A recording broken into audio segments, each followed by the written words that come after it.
তো আগের দিনে আমরা কি বলেছিলাম যে কলিযুগের আয়ু 4,32,000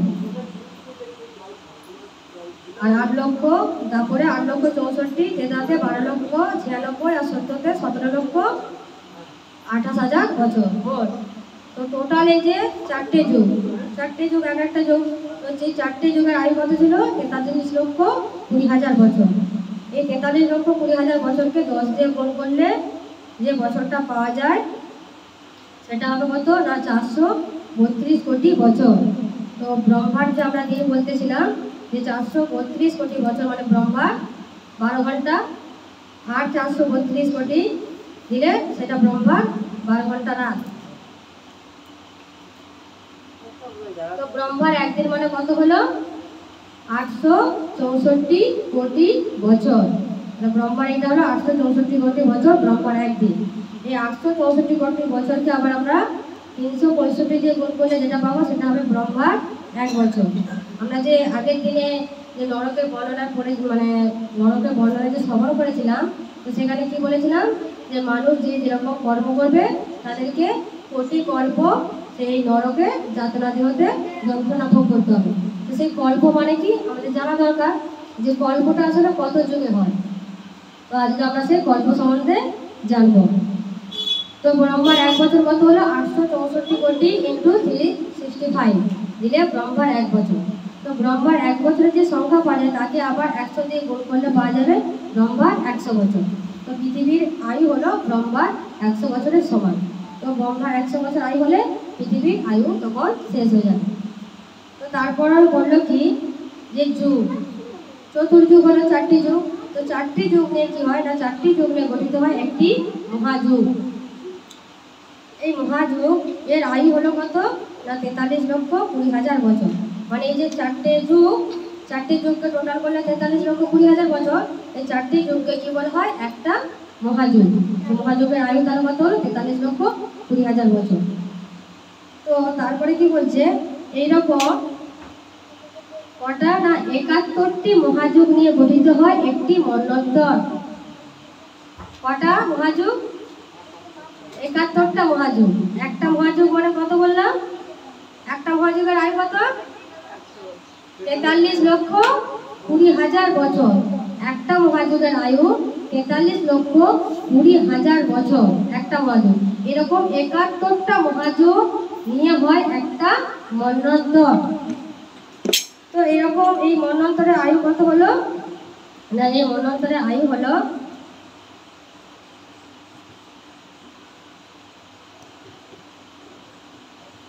30,67,20,000 বছর। তাহলে একটা মন্বন্তরের আয়ু কত? 30,67,20,000 বছর। তো তাহলে একটা মন্বন্তরের আয়ু বের করলাম যে একটা মন্বন্তরের আয়ু কত?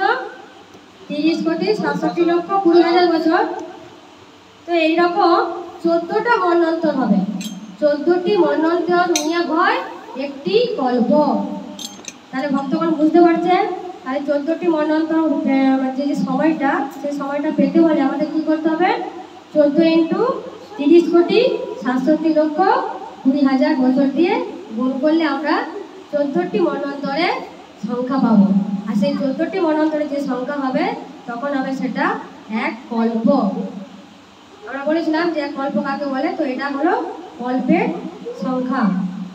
তো যারা নরকে যাবে তাদেরকে কি বলছে? এক কল্প নয়, কত কল্প বলছে? এরকম কোটি কোটি কল্প সেই নরকে ভোগ করতে হবে, যেটা মানে কোনো কম্পিউটার হিসাব করতে পারবে না। কম্পিউটার সংখ্যায় গণনায় ফেল হয়ে যাবে। তাদেরকে কত কত কত কোটি কোটি এমনি কোটি দিয়ে মানে কল্প হচ্ছে, আবার সেই কল্পটাও হচ্ছে কোটি কোটি কল্প সেখানে বাস করতে হবে, নরক যন্ত্রণা ভোগ করতে হবে। তাই আমাদেরকে খুবই শ্রদ্ধাপূর্বক সচেতনতাপূর্বক নিষ্ঠার সহিত ভগবানের গুরু বৈষ্ণব এবং ভক্তের সেবা করতে হবে। আমরা পারবো তো? হ্যাঁ কি না? আমরা নরকে যে কোটি কোটি গল্প আমরা ভোগ করবো জানতো না, আমরা করবো?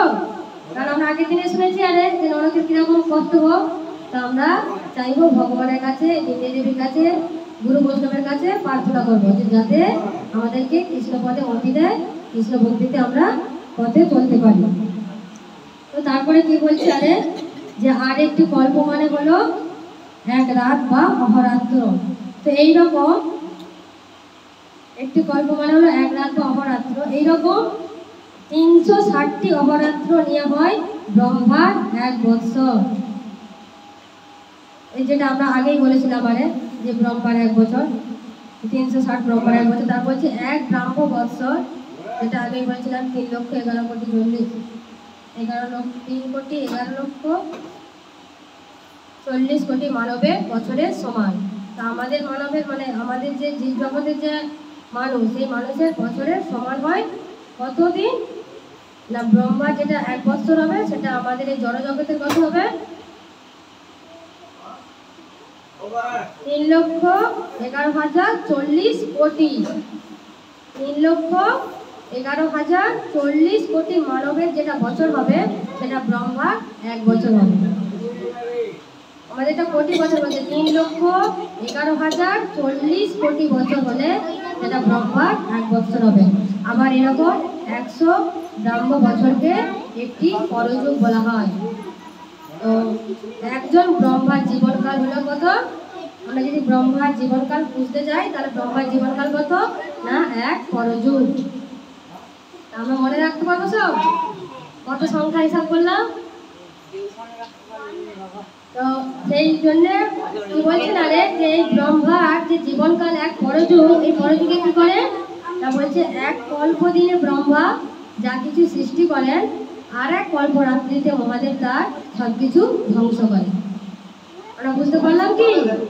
আপনাদের কি বুঝাতে পারলাম যে এই এত যে কোটি কল্পের কথা বললাম, এই কোটি কল্পে ব্রহ্মা সৃষ্টি করবে, আবার যখন তার পরের রাত হবে মানে একটা দিন হবে, একটা দিনে ব্রহ্মার এই এত কল্প বৎসর হবে, সেটা হচ্ছে দিন হলো।